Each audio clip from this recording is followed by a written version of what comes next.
Kids, and welcome back to Navya and ojaswi channel. So today I am going to talk about good habits. So let's start.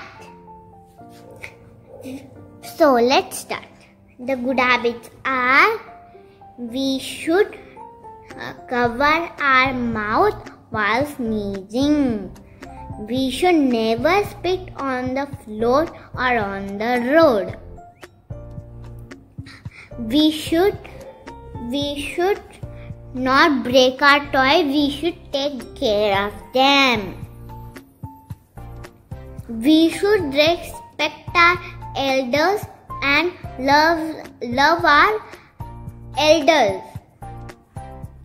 We should listen our elders and we should eat clean food and drink clean water. Eat clean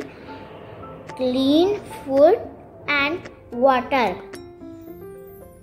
So the next one is, we should throw waste in the dustbin.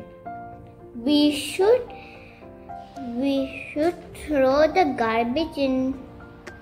Do not bite your nail. We should brush our teeth twice a day. Take bath with clean water. We should do not dirty your surroundings. We should drink water every day. I think you like my good habit video. Then subscribe my channel. Bye bye. See you tomorrow.